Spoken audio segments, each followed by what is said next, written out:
he's perfectionist, as almost everyone we've discussed would fall into that personality. Jack Nicholson was once the most powerful face in Hollywood. A legend, a force, a man whose roles defined generations. But now, at 88 years old, the spotlight is back on him, and not because of a new movie.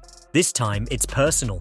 Rumors about a secret child have followed Nicholson for years. Whispers in backrooms headlines that disappeared, and insiders who refused to speak on record. But suddenly he's talking, quietly, carefully, and with just enough honesty to reignite one of the biggest mysteries in his life. And Hollywood isn't ready for it. What made Jack Nicholson stay silent for decades? Why now? Why speak up as the final curtain seems to draw closer? These aren't just questions about fatherhood. They're questions about legacy guilt and the truth we carry with us when the lights finally fade. Because behind every smirk, every award speech, every red carpet flash, there was always something else lurking, something hidden. And now it's coming to the surface. But to understand why this secret is shaking Hollywood, we have to go back. Way back. Before the fame, before the scandals, before the Joker and the Oscars. Because Jack Nicholson's life began with a lie. A lie so deep it took him 37 years to uncover it. For most of his life, Nicholson believed his mother was his sister, and the woman he called Mum was actually his grandmother. This wasn't a Hollywood plot twist, this was his real life, and it shattered everything. The truth didn't come out until 1974, when a Time magazine reporter discovered it during a routine background check.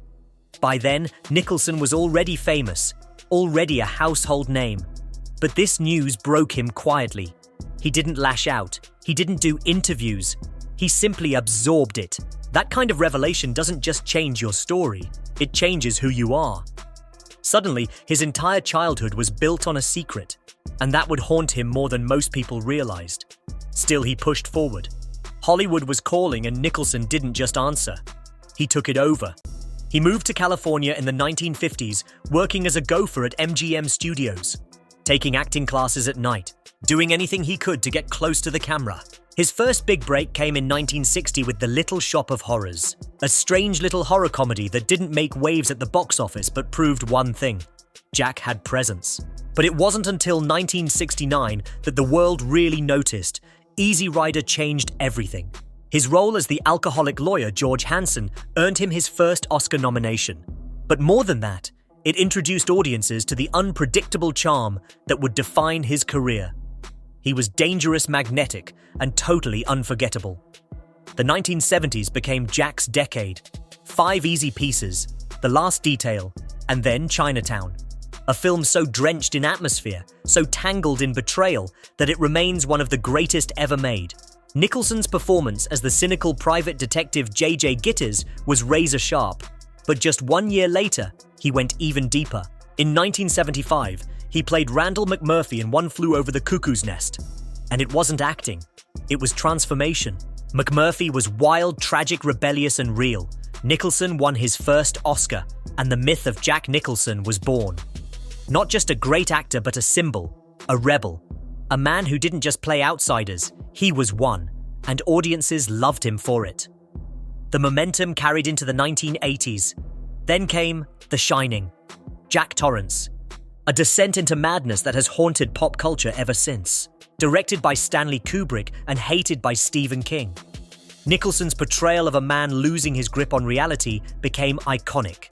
The axe, the typewriter, the "Here's Johnny." It was terrifying because it felt so close to something true. In 1989, he did the unthinkable again, playing the Joker in Tim Burton's Batman. Long before Ledger, long before Phoenix, there was Nicholson. And his version was twisted, theatrical, and unforgettable. He wasn't afraid to go dark. In fact, he seemed to live there. But behind the scenes, that darkness wasn't always part of the script. In 1994, Jack Nicholson did something shocking, something that changed how people saw him. It started as a simple traffic dispute in Los Angeles, but it didn't stay that way. Reports say Nicholson got out of his car, grabbed a golf club from his trunk, and smashed another driver's windshield in broad daylight. People were stunned. This wasn't a scene from a movie. This was real life. And it was violent, chaotic, and deeply out of character. Or was it? For years, fans had loved the edge that Nicholson brought to his roles. But now they were seeing what that edge looked like without a camera rolling. The case was settled out of court, but the damage was done. Headlines called him unhinged. Late-night shows made him a punchline. And suddenly the man who had once been untouchable was exposed in a new way. But the truth is, this wasn't the only time Jack Nicholson's personal life made waves. Next up the side of Jack Hollywood once. Jack Nicholson was once the ultimate Hollywood bachelor, charismatic, rich, and completely unbothered by what anyone thought of him. For decades, his love life was a tabloid favorite. Flirtations, red carpet appearances, and high-profile affairs became part of his legend. And unlike many stars who tried to keep things private, Jack leaned into it. He didn't care if people judged. In fact, he seemed to enjoy the attention. But what once looked like glamour and freedom now looks like something else entirely. As the culture shifted, Nicholson's behavior didn't. He continued dating younger women well into his 60s and 70s, rarely committing long-term and always maintaining that playboy persona.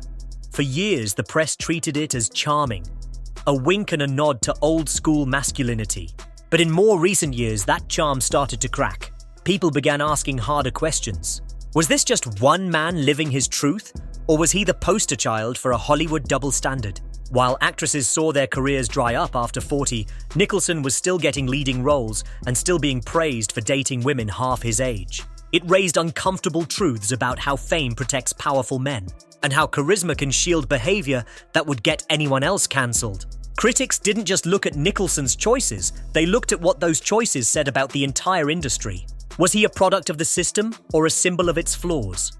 And if society was finally ready to call out the imbalance, who better to start with than the man who had been idolized for playing by different rules? For some, it was a reckoning. For others, it was too little too late. But the image of Jack Nicholson as the eternal bachelor had officially become complicated. And then came one of the strangest, darkest chapters tied to his name. The death of Heath Ledger in 2008 stunned the world. Ledger had just completed his haunting portrayal of the Joker in The Dark Knight, a role so intense, so consuming, that many believed it took a toll on his mental health. When news broke that Ledger had passed from an accidental overdose, speculation exploded. But it wasn't just the loss that shocked people. It was a quote, a short, eerie remark that linked Nicholson to the tragedy. When asked about Ledger's death, Nicholson allegedly responded with just 3 words: "I warned him." The phrase spread like wildfire. What did he mean? Was it real?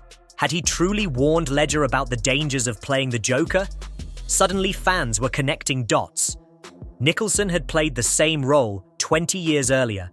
His Joker was flamboyant, manic, and iconic, but also deeply unsettling. Some believed the role changed Nicholson, that it left a mark. And now those same people wondered if he saw something similar in Ledger's performance, something too dark to be ignored. Of course, Nicholson never clarified the quote. He never offered context or a follow-up. That silence only fueled the mystery. Was he speaking from experience, or was the line taken out of context entirely? No one knows. But the idea stuck, and it changed how people looked at both men. 2 Jokers, 2 legends, 2 very different endings. As Hollywood continued to reflect on mental health, the pressures of fame and the toll of method acting, the Nicholson-Ledger connection became a symbol, a warning, a what if. And even though Nicholson faded from the spotlight, the story refused to die. It still circulates online, drawing new fans into a mystery with no clear answers. But that wasn't the only personal struggle that defined Jack's later years. As the 2010s began, something shifted. Nicholson appeared in fewer films. He made fewer public appearances, and eventually he stopped acting altogether. His last film came in 2010, then silence, no press release, no retirement announcement, just absence. Slowly, stories began to leak. Sources claimed the actor was battling memory loss, that his once sharp mind was beginning to fade. Friends stopped seeing him. Red carpets went on without him. And suddenly, the man who had once dominated every room he entered was nowhere to be found. Reports of cognitive decline spread across the internet. Some said he couldn't remember lines. Others suggested he no longer recognized close friends. But there was no confirmation, no photos, no official statement, just whispers and shadows. The kind that only grow louder when someone as iconic as Jack disappears. And in some ways, that silence said more than words ever could. Fans watched his old films and wondered if this was the last time they'd ever see him. Directors and actors paid tribute to his legacy while quietly accepting he might never return. And that unspoken goodbye was perhaps the hardest part. Because no matter how complicated Jack Nicholson was, no one wanted to see him fade like this. He was supposed to go out with a roar, not a whisper. He was the wild card, the maverick, the man who once said the Oscars were a joke, and then won 3 of them anyway.